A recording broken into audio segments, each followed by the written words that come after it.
escritos estos versículos. En la primera carta de Pablo a los Tesalonicenses, versículos 11 y 12, Pablo hace una oración. Él les dice a los creyentes de Tesalónica por qué ora. Primero les dice las peticiones que presenta delante de Dios y luego les dice los propósitos por los cuales ora, las razones por las cuales él intercede por ellos. Este es un ejemplo de oración. Vaya, entendemos que la oración modelo, como se le ha llegado a llamar, la oración que presenta, digamos, la forma en que debemos acercarnos a Dios, las diferentes relaciones que tenemos, ¿verdad?, con Dios, está en Mateo capítulo 6, cuando el Señor instruyó a los apóstoles a decir: vosotros pues orad de esta manera. Mateo capítulo 6, Padre nuestro que estás en los cielos. Acérquense a Dios como hijos. Santificado sea tu nombre. Acérquense a Él como adoradores. Venga tu reino. Acérquense a Él como súbditos. Hágase tu voluntad. Acérquense a Él como siervos, así en la tierra como en los cielos. Danos el pan nuestro de cada día. Acérquense a Él como dependientes del Señor. Y perdónanos nuestras deudas como también nosotros perdonamos a nuestros deudores. Acérquense a Él como pecadores arrepentidos. Y no nos metas en tentación, mas líbranos del mal. Acérquense a Él como creyentes que quieren ser santificados y apartarse del mal, porque tuyo es el reino, el poder y la gloria para siempre jamás. Amén. Acérquense a Él como aquellos que desean que su reino sea manifiesto. Entonces allí están las formas en que nos acercamos a Dios en oración. Pablo estaba consciente del gran privilegio que es la oración y él constantemente oraba por las iglesias. Eso lo encontramos de manera repetida en sus cartas. En la carta a los tesalonicenses encontramos diferentes oraciones de Pablo. Por ejemplo, en esta carta, lo vemos en el versículo 12, vayan al capítulo 2, versículo 16. Esto es segunda a los Tesalonicenses 2:16. Y vean que en ese versículo dice: y que nuestro Señor Jesucristo mismo y Dios nuestro Padre, que nos amó y nos dio consuelo eterno y buena esperanza por gracia, consuele vuestros corazones y os afirme en toda obra y palabra buena. Esa es otra oración de Pablo. Otra oración de Pablo está en los primeros 5 versículos del capítulo 3. Finalmente, hermanos, orad por nosotros para que la palabra del Señor sea extendida rápidamente y sea glorificada. Versículo 2, y para que seamos librados de hombres perversos y malos. Y luego el versículo 5, que el Señor dirija vuestros corazones hacia el amor de Dios y hacia la perseverancia de Cristo. Se nota que este hombre estaba empapado en oración porque de la abundancia del corazón habla la boca. Ahora, entendemos que él estaba siendo inspirado, guiado, movido a escribir este texto inspirado de la segunda carta a los tesalonicenses, pero es una doble autoría, son las palabras de Dios a través de su siervo Pablo, y él menciona constantemente la oración. Se nota que estaba constantemente orando, porque de eso habla. Es fácil saber qué llena el corazón de una persona. Si la persona está hablando de deseos materiales, pues sabemos que su corazón está lleno de materialismo. Si una persona está hablando siempre como enojado y se expresa mal de ciertas personas, sabemos que su corazón está lleno de rencor. Si una persona está siempre hablando de sus carencias y de sus temores, es una persona que vive llena de miedo.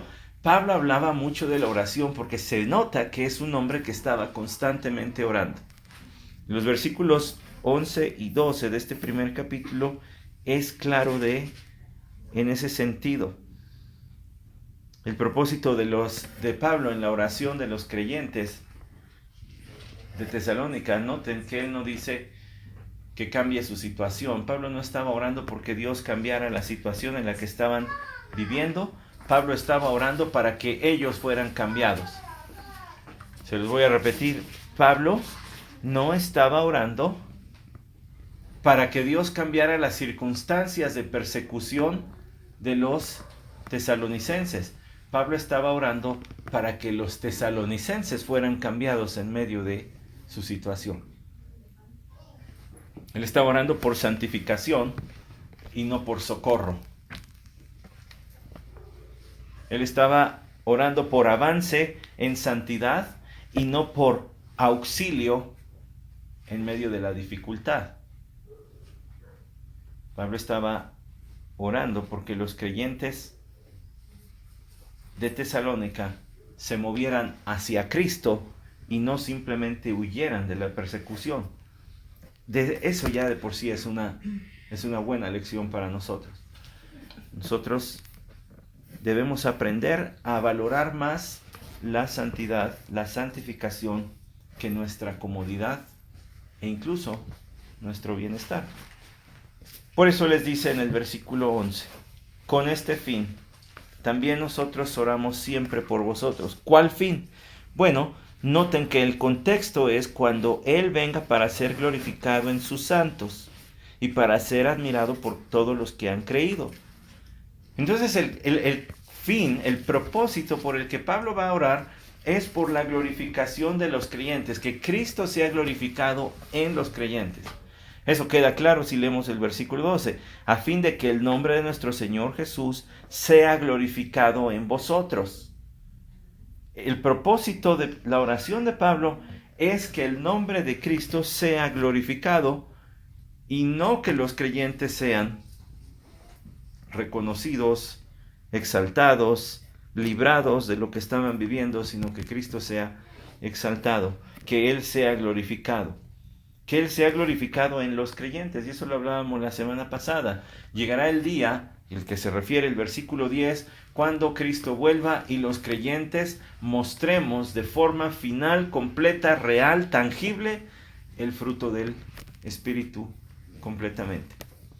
Llegará el día en que Cristo será formado completamente en nosotros. Hoy está siendo formado, pero un día ese trabajo será terminado y entonces irradiaremos la misma gloria de Cristo. Escuchen eso, hermanos. Irradiaremos los mismos atributos de Cristo. Sus atributos comunicables quedarán visibles en nosotros. Parte del gozo del cielo va a ser que solamente personas igualitas a Cristo van a estar allí. No va a haber quien te haga daño, no va a haber quien te lastime, no va a haber quien te ofenda. Y lo mejor, tú no vas a ofender a nadie, tú no vas a lastimar a nadie, tú no vas a hacer de tropiezo a nadie, porque ya serás hecho perfecto. Es curioso que Pablo ore por algo que él sabe que va a suceder, ¿cierto? Ya lo dijo en el versículo 10. Cristo va a ser glorificado en ustedes. ¿Y entonces para qué lo oras, Pablo? Si ya es una realidad, ¿por qué lo oras? Bueno, el plan soberano de Dios no inhibe nuestra oración. Al contrario, le da motivos por qué orar. Escuchen eso. El plan soberano de Dios no inhibe, no nos quita las ganas de orar. Al contrario, le aporta al cristiano sobre qué debe orar. Ustedes saben que me gustan mucho algunos deportes, sobre todo aquellos que involucren tener puntería con la mano, ¿verdad? Aquellos que hay que lanzar algo, como el béisbol, por ejemplo. Alguna vez en Six Flags fuimos, se acordarán los que fueron jóvenes junto conmigo en esa generación, fuimos a Six Flags y hay de esos muñequitos que parecen que están pintados sobre bolos de boliche, a los que les tienes que aventar una pelota como de béisbol. Y yo pensé que iba a ser muy sencillo, les soy sincero, yo vi un montón y dije, ay, ahorita voy a tumbar unos y le voy a agarrar algún regalo para Raquel. No le pegué a uno solo. No sé cuál es el efecto visual que no le puedes pegar. Es difícil, es muy complicado. Aún sabiendo a qué le tienes que pegar, no sé, quizá el fondo que le ponen a los monitos como que distrae. No le pegué a un solo mono y eso que tiré un montón de veces las pelotas de... En la oración no es que nosotros oremos a ver qué pega.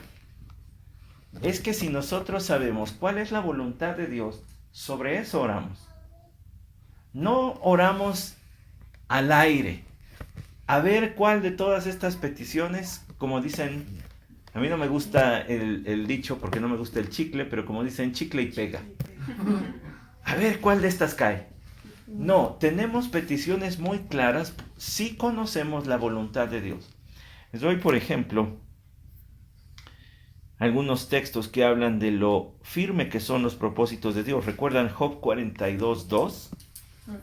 Yo sé que tú puedes hacer todas las cosas y que ninguno de tus propósitos puede ser desviado o estorbado. Los propósitos de Dios son fieles. Ese es Job 42:2. El Salmo 103:19 dice: el Señor ha establecido su trono en los cielos y su soberanía gobierna sobre todos.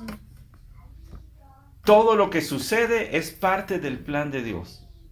Por supuesto, en esa soberanía el pecado no es algo que Dios propicie, sino es algo que Dios permite. Pero aún así Él puede redimir el pecado, Él puede utilizar el pecado del hombre para lograr sus propios propósitos. ¿No lo declaró así el apóstol Pedro en su discurso el día de Pentecostés? ¿No lo declaró así también más adelante en el libro de los Hechos, diciendo: se reunieron los hombres contra el Señor y contra su ungido? Pero aún así lo único que estaban haciendo era cumplir el plan de Dios para la salvación. Dios no es responsable por el pecado, pero sí utiliza el pecado del hombre para avanzar sus propósitos. Y lo que Satanás había procurado en el huerto del Edén para destrucción, el Señor lo termina utilizando para redención y para santificación de los suyos. Así que los propósitos de Dios son firmes. Entonces, ¿por qué oramos? Bueno, oramos porque al orar la voluntad de Dios tenemos garantía de que eso se va a cumplir. Algunas personas en la Biblia oraron sabiendo cuál era la voluntad de Dios. Por ejemplo, Daniel, en Daniel capítulo 9, versículos del 1 al 19, ahí dice que Daniel sabía por estudiar los escritos del profeta Jeremías que el cautiverio del pueblo judío duraría 70 años. Bueno, los voy a llevar para allá porque no me gusta hablar en el aire, entonces para que no nada más estemos tratando de recordar lo que dice, pues mejor vamos a Daniel capítulo 9 y lo vemos con nuestros propios ojos. Daniel capítulo 9 dice que él, específicamente en el versículo 2, dice Daniel 9:2: en el año primero de su reinado, yo, Daniel, pude entender en los libros el número de los años en que, por palabra del Señor que fue revelada al profeta Jeremías, debía cumplirse la desolación de Jerusalén, 70 años. Él sabía que el pueblo de Israel iba a estar cautivo durante 70 años por su estudio bíblico, si así lo queremos decir. Por su estudio bíblico, Daniel tenía esa certeza. Sin embargo, escuchen su oración en el versículo 18. Es prácticamente el final de su oración. Inclina tu oído, Dios mío, y escucha. Abre tus ojos y mira nuestras desolaciones y la ciudad sobre la cual se invoca tu nombre, pues no es por nosotros, por nuestros propios méritos, que presentamos nuestras súplicas delante de ti, sino por tu gran compasión. Oh Señor, escucha, Señor, perdona, Señor, atiende y actúa, no tardes por amor de ti mismo, Dios mío, porque tu nombre se invoca sobre tu ciudad y sobre tu pueblo.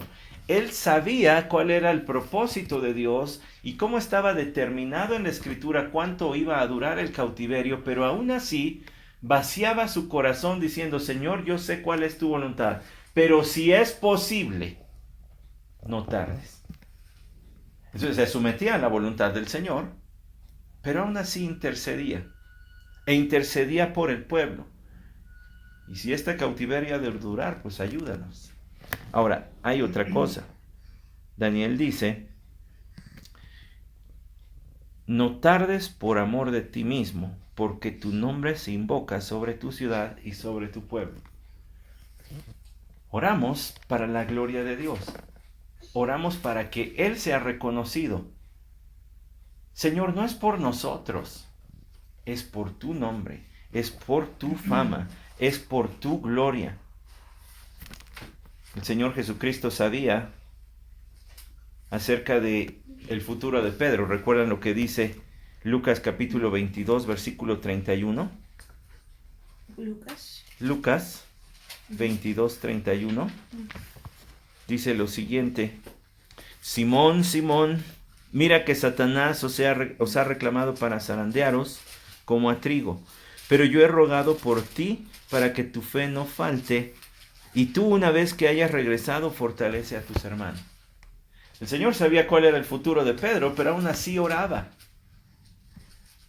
Nosotros no sabemos el futuro de las personas, pero sí conocemos la voluntad y los propósitos de Dios, y podemos orar para que esos propósitos no solo sean cumplidos, sino que sean cumplidos para la gloria de Dios y para el beneficio de su pueblo. Señor, lo que vas a hacer, hazlo para que tu nombre sea reverenciado, pero para que tu pueblo también reciba beneficio espiritual de esto. Después de recibir la revelación completa de cómo será el regreso de nuestro Señor Jesucristo, después de escribir todo lo que hoy tenemos como el libro de Apocalipsis, de todas maneras, el profeta y apóstol Juan escribió en Apocalipsis 22:30, ven Señor Jesús. Bueno, ¿que no sabes el plan? Te lo acabo de decir. Sí, pero no tiene nada de malo orar. Al contrario, lo que se espera es que oremos que la voluntad de Dios sea cumplida. ¿No dijo el Señor que debemos orar así? Venga tu reino, hágase tu voluntad. Bueno, entonces, ¿la oración no sirve para nada? No, sí sirve. Dios cumplirá sus propósitos.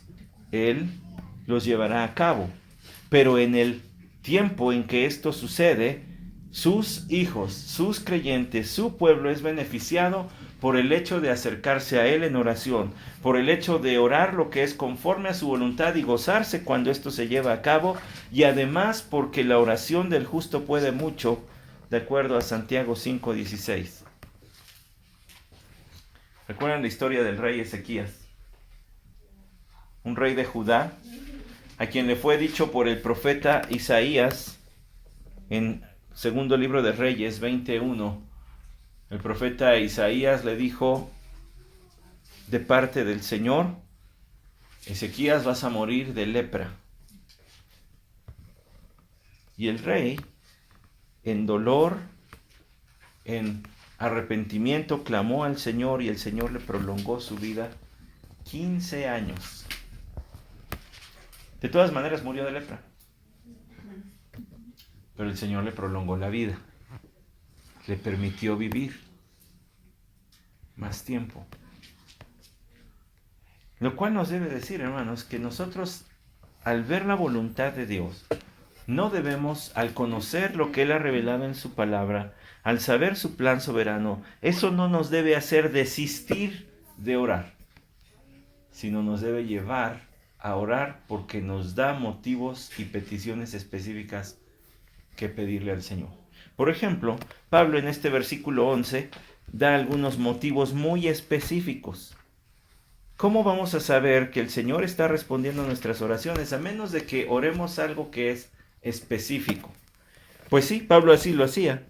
Dice el versículo 11, nosotros oramos siempre por vosotros. Algo que es curioso es que el pastor tiene un tiempo limitado de enseñanza, ¿verdad? Solamente cuando está con los creyentes.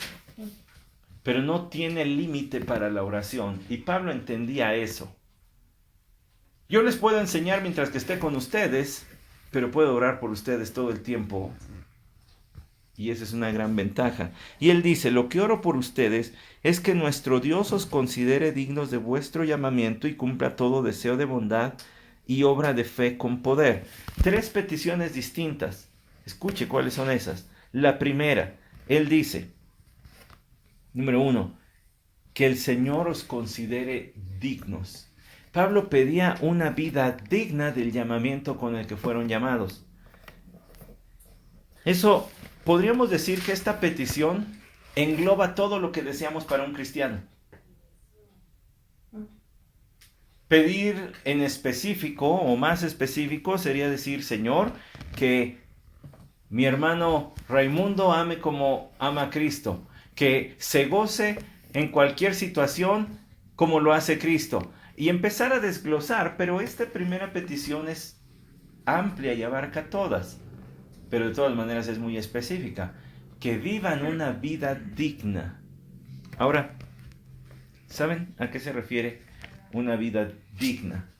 Se refiere a tener igual peso en ambos lados de la balanza.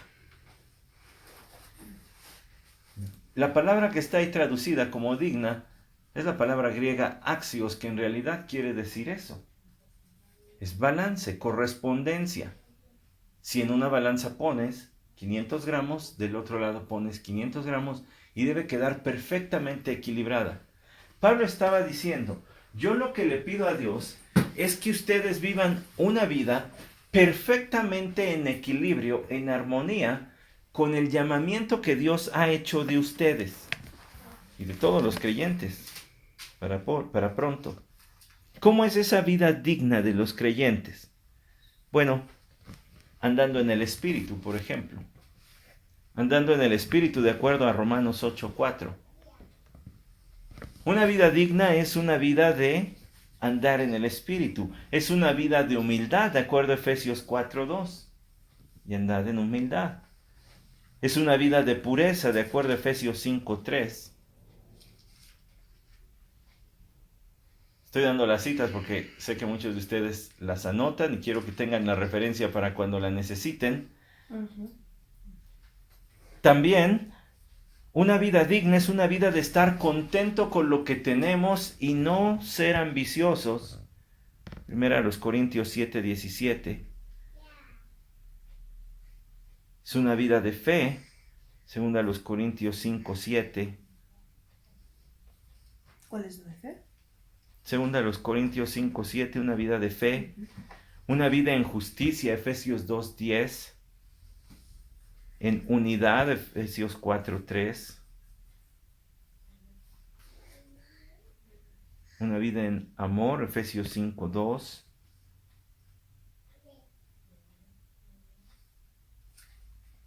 Una vida en la verdad, tercera de Juan 3:4. Y por último, una vida fructífera, Colosenses 1:10. Entonces ustedes pueden ver, cada que se dice a los cristianos que vivan o que anden en amor, en humildad, que vivan una vida de fruto, esa es la vida que se espera. Esa es la vida que se espera. Ahora nosotros podemos verlo como, esta es la expectativa que Dios tiene de mí y está bien difícil. Y la verdad sí está bien difícil, por no decirles la verdad, es imposible para el hombre vivir de esa manera, a menos que la gracia de Dios le capacite. Pablo dice, yo oro por ustedes que sus vidas representen correctamente lo que Dios puede hacer con su poder de transformar a una persona. ¿Por qué lo expreso de esa manera? Bueno, pues porque en el versículo 12 dice, conforme a la gracia de nuestro Dios y del Señor Jesucristo. ¿Por qué? Pues porque solo la gracia de Dios, solo el poder de Dios puede producir la vida que a Él le agrada. Pablo tenía bien clarito que no solamente la salvación, la justificación viene por gracia, la santificación también viene por gracia. ¿Recuerdan lo que Pablo le escribió a los Corintios en la segunda carta de los Corintios? Él les dijo a los hermanos que él en realidad no había trabajado, sino que más bien había sido la gracia de Dios la que lo había capacitado para servir al Señor. La gracia de Dios no solamente es el favor inmerecido del Señor, la gracia de Dios es el poder de Dios obrando en nosotros. Perdón, creo que dije la segunda carta. Es la primera carta a los Corintios, capítulo 15, versículo 10, la que dice, pero por la gracia de Dios soy lo que soy y su gracia para conmigo no resultó vana. Antes bien he trabajado mucho más que todos ellos, refiriéndose a los apóstoles, aunque no yo, sino la gracia de Dios en mí. ¿Qué capacita a los creyentes para vivir la vida que le agrada a Dios? El propio poder de Dios. Ya, piensa un segundito en eso. Le doy como 20 segundos. ¿Qué capacita a los creyentes para vivir la vida que Dios desea? el propio poder de Dios.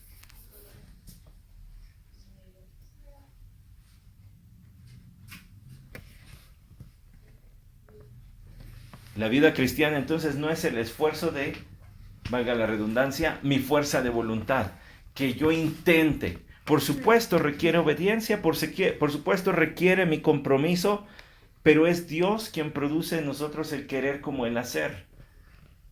Entonces es importantísimo que oremos pidiéndole al Señor, Señor, que viva una vida digna de ti, que viva una vida digna del llamamiento. Ahora, ¿cuál es ese llamamiento? Pues la salvación, el llamamiento a la salvación, que todo creyente ha recibido, por cierto. El día que creímos fue Dios atrayéndonos a sí mismo. ¿Sabe qué deberíamos hacer al terminar este estudio? Deberíamos pedirle al Señor, Señor, te pido por mis hermanos, mi familia de la Iglesia Cristiana Renovación, para que vivamos una vida digna. Los hermanos que ahorita están saliendo de trabajar o se están transportando de regreso a su casa, o aquellos que ya están en su hogar y por alguna razón no pudieron venir, quizá alguno de ellos ahorita está enfrentando una tentación. Señor, que viva una vida digna de ti, que en este momento tu gracia, tu poder le capacite para vivir la vida que se espera de él o de ella. De acuerdo a la Escritura, la regeneración, aunque nos suene a transformación, la regeneración no es propiamente la transformación del ser. Eso es la santificación, ¿verdad? La santificación es el proceso progresivo por el cual Dios nos está formando al carácter de su Hijo Jesucristo. ¿Pero qué es la regeneración? La regeneración es la impartición de vida espiritual de Dios al hombre. Estábamos muertos en delitos y pecados, Dios nos dio vida. Ahora escuche. Es por esa transmisión de vida divina de Dios al hombre que la santificación es posible. Es por la transmisión de vida espiritual de Dios al hombre que podemos vivir una vida digna. Apuntamos entonces a la santidad. Reconocemos que no podremos llegar al estado de perfecta santidad mientras estemos en este cuerpo, en este mundo. Pero hacia allá apuntamos. Ninguno de nosotros, ¿verdad?, empieza a degustar sus alimentos a la hora de la comida diciendo, pues me voy a medio llenar. Bueno, si bien no queremos abusar del alimento y de nuestro cuerpo, pero sí decimos, voy a comer hasta que esté satisfecho. No me voy a quedar corto. Por lo menos hasta que llegue satisfecho, ya. Lo mismo es en la vida cristiana. Nosotros sabemos que no llegaremos a la santidad perfecta, pero a eso le apuntamos. Siempre nos esforzamos por dejar al Señor satisfecho completamente con nuestra vida. Entonces Pablo dice, mi primera petición para ustedes es que vivan una vida digna del llamamiento a la salvación con que fueron llamados, pero también mi segunda petición por ustedes es para que nuestro Dios os considere dignos de vuestro llamamiento y cumpla todo deseo de bondad. Cumpla todo deseo de bondad. ¿A qué se refiere con eso? Pablo quería que los cristianos de manera global su vida fuera digna. Pero ahora se apunta a aquello que es interior. Y dice, yo le estoy pidiendo a Dios que todo buen deseo, que todo aquel deseo que es justo, aquel deseo que es noble delante de Dios, digno de un hijo de Dios, Dios se los cumpla. Yo le pido a Dios que todo deseo que es digno delante de Él, que es justo delante de Él, Él se los cumpla. Miren lo que dice el Salmo 21, porque allí vemos a David hablando de cómo el Señor le había cumplido algunos deseos. Dice el Salmo 21, versículos 2 y 3. Tú le has dado el deseo de su corazón y no le has negado la petición de sus labios. Porque le sales al encuentro con bendiciones de bien, corona de oro fino colocas en su cabeza. Dios había contestado la oración de David porque era de acuerdo a sus propósitos. ¿No recuerda que le dijo al profeta Samuel, ve a la casa de Isaí y ahí vas a ungir al que yo te diga como rey? Y Dios ungió, bueno, el Señor escogió, Samuel ungió a David y el propósito estaba trazado. El heredero natural era Jonatán, pero Dios rechazó a Saúl y a su casa, y Dios había trazado la nueva línea que venía más bien desde antes con David, y entonces le concede el deseo de su corazón. Le has dado corona de oro fino en su cabeza. Vida te pidió y tú se la diste, dice el versículo 4, largura de días eternamente y para siempre. ¿Por qué el Señor le concedió a David sus deseos? Porque eran conforme a su voluntad. Porque eran deseos nobles. Porque estaban en sintonía con lo que Dios quería hacer. Y Pablo estaba orando por los tesalonicenses, algo que está en sintonía con lo que Dios espera y desea para cada uno de nosotros, que vivamos una vida digna del llamamiento con el que fuimos llamados. Por eso no nos extraña que el Salmo 37:4, un versículo muy conocido, dice: pon tu delicia en el Señor y Él te concederá las peticiones de tu corazón. Cuando Dios es tu delicia, cuando Dios es el deseo de tu corazón, Él te concederá tus peticiones. ¿Por qué? Porque vas a estar pidiendo aquello que es noble, justo, bueno delante de Él. Aquello que Él dice, sí, eso sí. Que pidas eso sí me agrada. ¿Por qué Dios no contesta la oración? Bueno, de acuerdo a Santiago, el escritor bíblico, él dice en el capítulo 4 que una oración no contestada quizá es el reflejo, bueno, digo porque puede haber otros motivos, pero él lo dice, lo enuncia muy claramente: pedís y no recibís, porque pedís con malos propósitos para gastarlo en vuestros placeres. Santiago 4:3. Si nuestras oraciones reflejan nuestros deseos egoístas, Dios no las va a contestar. Téngalo por seguro. Si estamos en pecado, tampoco. Que escribió el apóstol Pedro en su primer carta, en el capítulo 3, versículo 7: y vosotros, maridos, igualmente convivid de manera comprensiva con vuestras mujeres, como con un vaso más frágil, puesto que es mujer, dándole honor como a coheredera de la gracia de la vida, para que vuestras oraciones no sean estorbadas. De modo que hay razones por las que Dios no contestaría la oración de sus hijos. Una de ellas es si piden por motivos egoístas, y otra es si están viviendo en pecado. ¿Por qué? Pues porque entonces estás pensando de manera incorrecta, estás pensando fuera de la voluntad de Dios. Pedir conforme a la voluntad de Dios siempre traerá respuesta de parte de Dios, y una de esas peticiones es: Señor, todo aquel deseo que tengan mis hermanos, aquellos anhelos que tú estás levantando en ellos, concédeselos.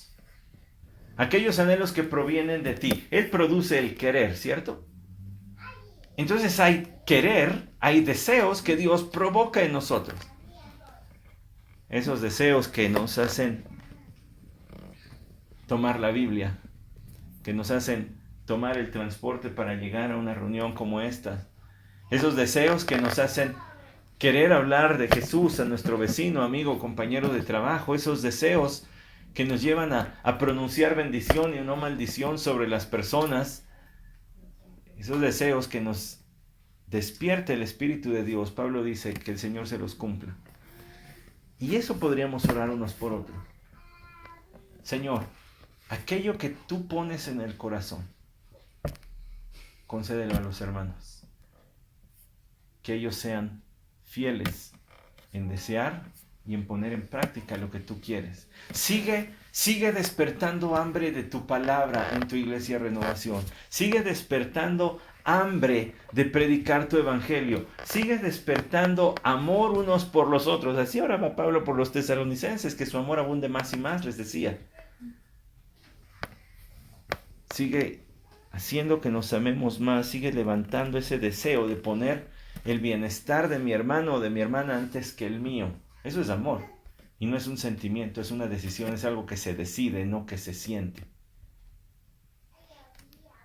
Y Pablo dice una tercera petición al final del versículo 11, que les conceda los deseos, ¿verdad? Con todo deseo de bondad. Ese deseo de bondad se traduce como bondad, algo que en el idioma original es un deseo completo o noble, un deseo bueno. Y dice también, y la obra de fe con poder. Esa frase es muy de Pablo, porque si ustedes recuerdan, dice en el versículo 3 de esta carta, capítulo 1, dice, porque vuestra fe aumenta grandemente y el amor de cada uno de vosotros hacia los demás abunda más y más. ¿Qué es que la fe abunde? Bueno, hablábamos de que es la confianza en el Señor y también la obra de la fe, porque así lo dice en la primera carta. Recuerden, primera carta a los Tesalonicenses, capítulo 1, versículo 3, dice, teniendo presente sin cesar delante de nuestro Dios y Padre vuestra obra de fe, vuestro trabajo de amor y la firmeza de vuestra esperanza en nuestro Señor Jesucristo.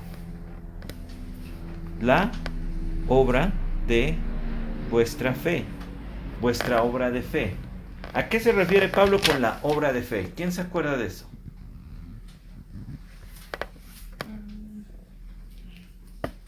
Bueno, en pocas palabras diríamos, en términos de Efesios 2:10, aquellas obras buenas que Dios ha puesto de antemano para que andemos en ellas. Es decir, que la fe que salva produce evidencia de salvación. La fe que salva produce fruto para la gloria de Dios. Esa es la obra de fe a la que se refiere. Entonces, regresen por favor a la segunda carta, capítulo 1, versículo 11. Dice, y que el Señor cumpla todo deseo de bondad y la obra de fe con poder. Es decir, que Dios manifieste cada vez más que ustedes son sus hijos al producir el fruto en ustedes que solo su poder puede producir. Que Él manifieste cada vez más claramente su fe en las obras que produce. Entonces, noten, hay una petición amplia que abarca todos los aspectos de la vida cristiana, y eso es vivir dignamente del llamamiento con que hemos sido llamados. Luego hay una petición hacia el interior, que el Señor cumpla todo deseo bueno delante de Él. Y luego hay una petición hacia el exterior, que sus vidas produzcan los frutos evidentes de que son hijos suyos. Pablo oraba por el interior, por el querer, y Pablo oraba por el hacer. Y pedía que el Señor con poder produjera en los tesalonicenses cada vez más fruto, cada vez más obras que surgieran de la fe que tenían en nuestro Señor. Por supuesto que el resto de la Biblia enseña que la salvación, la justificación y la santificación son obras del poder de Dios. Que nosotros no podemos cambiar nuestro corazón para creer y rendirnos a Cristo.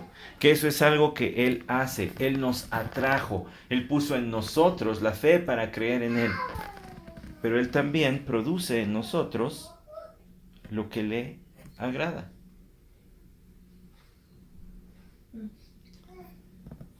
El versículo 12 dice en los propósitos, a fin de que el nombre de nuestro Señor Jesús sea glorificado en vosotros y vosotros en Él, conforme a la gracia de nuestro Dios y del Señor Jesucristo. ¿Cuál es el propósito? Que Cristo sea glorificado. Escuchen, es curioso, dice, el nombre de nuestro Señor Jesucristo. Que sea el nombre de nuestro Señor Jesucristo. ¿Por qué Pablo habla aquí de el nombre de nuestro Señor Jesucristo? Bueno, porque él dice, el carácter de Cristo sea glorificado en ustedes, que el nombre de Cristo sea glorificado, sea visible en ustedes, de modo que Cristo reciba la gloria. Eso es lo que decía nuestro Señor, nuestro Rey Jesús, ¿verdad? En su discurso, el Sermón del Monte, como se le llama. No dice así, capítulo 5. El Señor dijo, ¿verdad?, que nosotros deberíamos ser luz. ¿Para qué? Para que los hombres vean nuestras buenas obras, pero glorifiquen ¿a quién? A nuestro Padre que está en los cielos. Así alumbre vuestra luz delante de los hombres, para que vean vuestras buenas obras, pero que el que reciba la gloria sea Dios. Eso lo dice en el versículo 16, Mateo 5:16. Es lo que Pablo está pidiendo. Acaba de pedir por las obras y dice, para que el nombre de Jesucristo sea glorificado en ustedes, sea notorio que Cristo está en ustedes, pero sea Él quien reciba la gloria. Es el poder de Dios actuando, como lo dice el escritor a los Hebreos, en Hebreos capítulo 20, y el Dios de, Hebreos capítulo 13, versículo 20, y el Dios de paz, que resucitó de entre los muertos a Jesús nuestro Señor, el gran pastor de las ovejas, mediante la sangre del pacto eterno, os haga aptos en toda buena obra para hacer su voluntad, obrando Él en nosotros lo que es agradable delante de Él, mediante Jesucristo. Escuche, es Dios haciendo en nosotros lo que le agrada a Él mismo. Y termina, a quien sea la gloria. Acaba de mencionar a Jesucristo y dice, pero a Él sea la gloria. Él produce en nosotros las obras que le agradan, pero la gloria es para Él. Uno de las máximas de la Reforma Protestante, les he estado compartiendo algunos videos y espero que hayan tenido oportunidad de verlos, ya que se celebrarán 500 años este 31 de octubre. Una de las máximas de la Reforma era Soli Deo Gloria, es decir, en la salvación la gloria pertenece solamente a Dios. Es lo que está diciendo Pablo. Él produce en nosotros las obras que a Él le agradan, es lo que dice el autor a los Hebreos también, y la gloria es para Él. Es lo que dijo el Señor Jesús en su Sermón del Monte, Mateo 5:16. Vean vuestras buenas obras, pero al que glorifiquen sea a Dios. Tal como ya mencionamos, oraba Daniel en Daniel 9:19. Por tu nombre, por amor a ti mismo, hazlo por ti, Señor, por tu amor a ti mismo. De la misma manera, en primera carta a los Corintios, en el capítulo 10, versículo 31, Pablo instruyó a aquella iglesia, y todo lo que hicieres, hacerlo para la gloria de Dios, que Dios sea el que se lleve el reconocimiento. Hermanos, es cuando la gente ve nuestro testimonio, nuestra vida transformada, lo diferentes que somos al resto de la sociedad, que es Dios quien se lleva la gloria, porque dice, no hay manera de que tú seas así. Vivimos más allá de vidas decentes, correctamente morales. Vivimos vidas sobrenaturales, vidas que solamente son posibles porque Dios nos impartió de su propia vida y Él mantiene esa vida en nosotros, produciendo las obras que le agradan a Él. Entonces el creyente no solamente es conocido por ser una persona recta, un buen ciudadano. El creyente es conocido porque está viviendo la vida propia de Dios, una vida que es imposible producir para el hombre. Por eso nuestro Señor Jesús dijo en Juan capítulo 15, versículo 5, separados de mí nada podéis hacer. El fruto espiritual es imposible para aquel que no tiene una comunión personal con Dios y con su Hijo Jesucristo por medio del sacrificio de este último en la cruz. El no creyente nunca va a poder dar el fruto de un creyente verdadero. Pablo dice,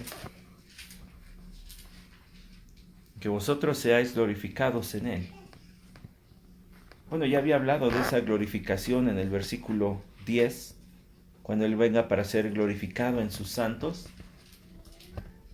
Y ahora Pablo está diciendo que cada vez esa luz que finalmente va a brillar cuando Cristo regrese y va a ser notoria, ese carácter de Cristo que va a ser evidente en los creyentes cuando nuestro Señor regrese, que ese mismo carácter ya se empiece a mostrar. Es lo que le pido al Señor. Yo pido estas cosas para que el carácter de Cristo ya sea evidente en ustedes. Fíjese, conforme a la gracia de nuestro Dios y del Señor Jesucristo. Y hace rato mencioné, 1 Corintios 15:10, la gracia es el poder de Dios. Que Dios haga esto conforme a su propio y a su mismo poder. Toda esta noche le hemos invertido en estos dos versículos, donde hemos recordado algunas verdades muy claras acerca de la oración. No siempre estamos juntos para edificarnos unos a los otros. No siempre estamos juntos para enseñarnos e instruirnos unos a otros. No siempre estamos juntos para consolarnos. No siempre estamos juntos para ser de ayuda a cambiar nuestro estado de ánimo, volteando nuestros ojos juntos a nuestro Señor. Pero siempre, aunque no estemos juntos, siempre podemos orar por nuestros hermanos en la fe. Siempre. No importa dónde estemos, siempre podemos orar por ellos. Y es que, hermanos, déjenme compartirles las palabras de Dwight Robertson, presidente de Forge. Él constantemente dice en sus libros y en sus pláticas: la oración no nos prepara para el ministerio. La oración en sí misma ya es el ministerio. Se los repito, la oración no nos prepara para el ministerio, no nos prepara para servir a Dios. La oración en sí misma ya es servir a Dios. La oración en sí misma ya es ministerio. Fue así como lo expresaron los apóstoles en Hechos capítulo 6, versículo 4. Y nosotros nos dedicaremos a la oración y al ministerio de la palabra. Ellos ponían en la balanza al mismo nivel el orar por la iglesia como el enseñar a la iglesia. Pero eso no es una labor pastoral nada más, eso es una labor de todo creyente. Imagínense, esta noche, antes de ir a dormir, ¿qué va? Antes de que acabe este servicio, usted puede ayudar a avanzar la santificación del resto de sus hermanos de renovación. Si toma lo que vemos ejemplificado en la vida de Pablo y pide conforme a la voluntad de Dios, es decir, pide lo que sabe que a Dios le agrada que usted pida. ¿Cómo qué? Pues las 3 peticiones que están ahí: que vivan una vida digna, que el Señor conceda todo deseo que Él está despertando en ellos, que se lleve a cabo, y que el Señor con poder siga produciendo en cada uno de sus hermanos de renovación las obras que Él desea ver en nosotros, como muestra evidente y tangible de que somos sus hijos, para que Cristo Jesús sea glorificado en nosotros y nosotros en Él, y todo esto lo produzca conforme al poder de su gracia, conforme a su potencia. Y a veces pensamos que no somos muy útiles en la obra del Señor. Todo creyente que pueda orar es un arma al servicio de Cristo. Todo creyente que ora es una amenaza contra el propio Satanás. Y todo creyente que ora, sin duda, verá cumplidas sus peticiones y tendrá muchas razones para estar agradecido con Dios siempre. Así que sería bueno empezar a transformar nuestras oraciones de Señor, bendice a mis hermanos, a orar cosas más específicas, que vivan vidas dignas, que obedezcan todo deseo que tú despiertas en ellos y que produzcas en ellos las obras de fe que estás deseando ver en todos y cada uno de nosotros. ¿Les parece que oremos? Señor, gracias por esta noche y por este tiempo que nos has concedido de reflexión en tu palabra. Gracias, Señor, porque podemos acercarnos a ti por los méritos de tu Hijo Jesús. Gracias, Señor, porque hay peticiones, hay oraciones muy claras en tu palabra como esta, que nos dan ejemplos y modelos de cómo y de qué debemos pedir. Que sigamos aprendiendo esa pregunta tan importante que hicieron sus apóstoles a nuestro Salvador Jesús, enséñanos a orar. Enséñanos a orar. Que sigamos aprendiendo a orar. Y que lo hagamos con fervor y que lo hagamos constantemente. Que llevemos a cabo aquel mandato de orar sin cesar. Que se convierta en algo natural en nosotros. Gracias, Padre, porque podemos acercarnos a ti de esta forma. Que aprovechemos el acceso que ganó tu Hijo Jesucristo en la cruz para nosotros también en la oración. Porque lo pedimos en su nombre. Amén.